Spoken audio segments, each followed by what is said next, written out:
Hi folks, welcome to Toy Reel. I'm Jason the Bruce, and today we're doing another unboxing from these figures that I've been waiting 3 years for. Today we're looking at Blight. Alright, so today we're looking at Blight, as I said earlier.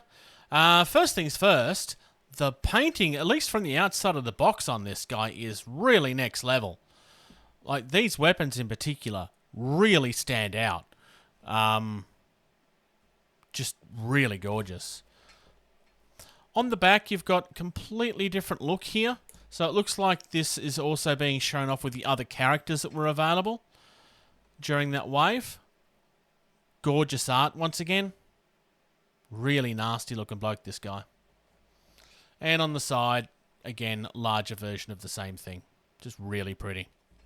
Here we are with everything that comes in the box. Same 4 fists as previously.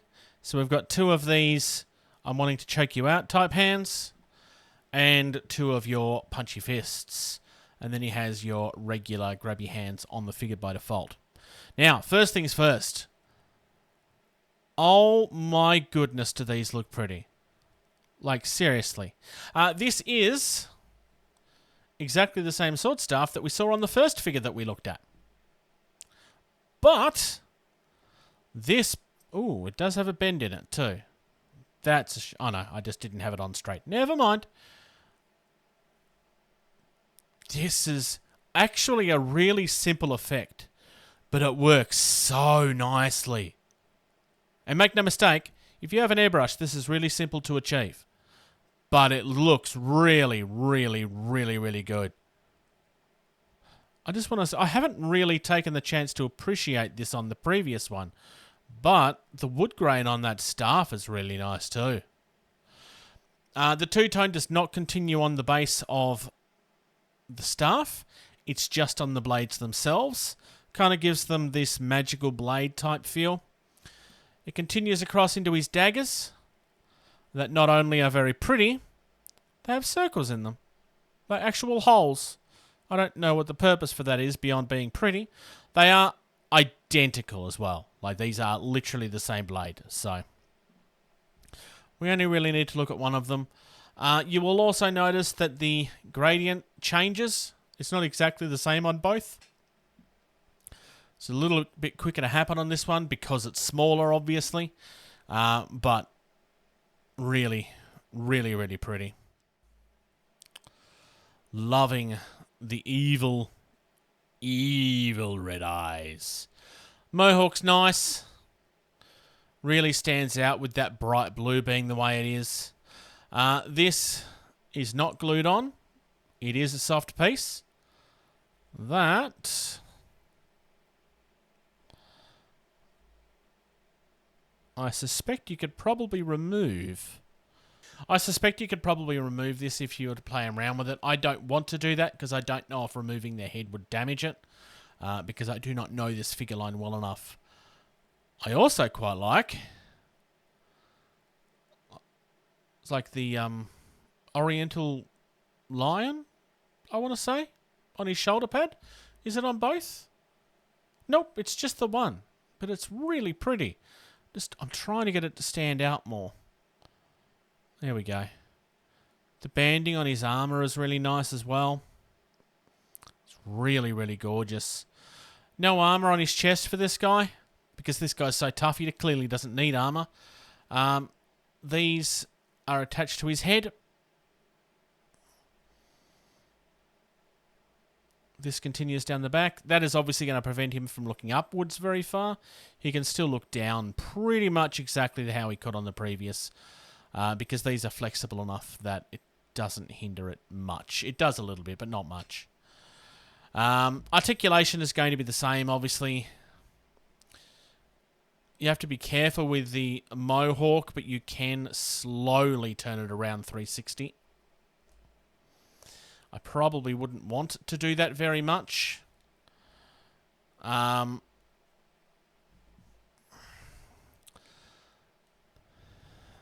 elbow.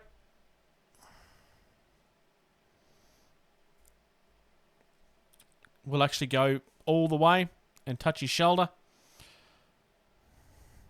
Bicep rotation. This will do the full 360. It's got the same clicking points as the previous two did. And then obviously we've got our wrist.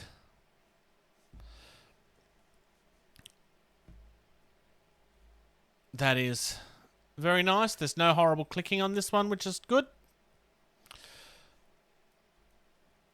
We have thigh rotation, which is about here. You can't really see it, obviously, because it's underneath the armour. Oh, and we have the same tiltage in the hips there as the previous one. Our knee... He can't quite kick his own butt, but it is nice and it's way more than a 90 degree. And then finally, we have very slight tiltage. Your foot can go down pretty much all the way, almost. But it's got the same restriction on its way up that the previous ones did because of the way that the shin guards work. Weapons-wise, honestly, these are exactly the same as the previous ones. So you can do that kind of almost sadistic look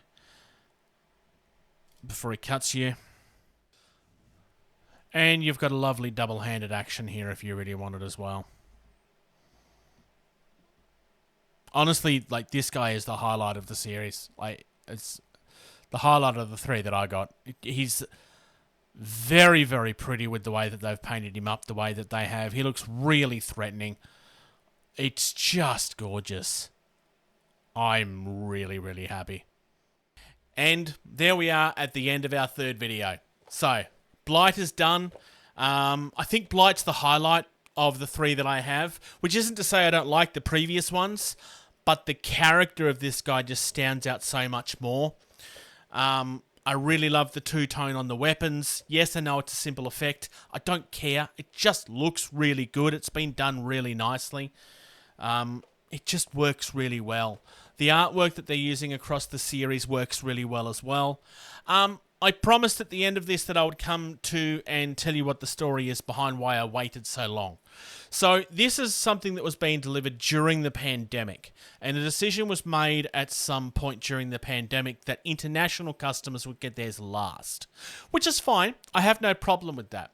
The reason I found this out is that at some point I got a tracking information for this, and it never arrived. And that was because they had made that decision that they were not going to send them out yet. They were being held aside until they were ready to do the international orders. They wanted to do them all at the same time. And because of an administration error, it kind of never happened. I reached out to them about a month ago. Honestly, at that point, I'd reached a point where, honestly, I thought that I'd been just had. And I was like, just a reminder that this is still outstanding. And they got back to me within 24 hours, like, what do you mean it's still outstanding? Have you not received this? And I said no, and I forwarded them the information that I had, because we had communicated separately when I was inquiring about the tracking that I'd received. And they fixed this within a week. Seriously, done. I had this within like a week of them sending it. It might have been slightly more, but this was coming from the United States. It wasn't coming... Like, United States stuff is not slow, but it's not fast either. A week is quite very well done. I honestly have nothing negative to say. Like, administration errors happen at the best of companies. I'm certainly not sitting here, I'm not having a go at all. I, in the end, had a very positive customer experience.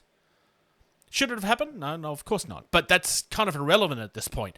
I have them, I have everything that I paid for, and, quite frankly, they're far better than I thought they were ever going to be.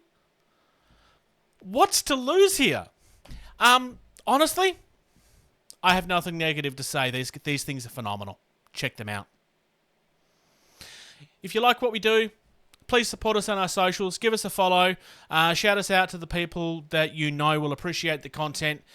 Get our numbers up. We have more content coming all the time. Let us know what you want to see. This episode of Toy Reel is proudly brought to you by Cool Toys Club and Joy Toy World.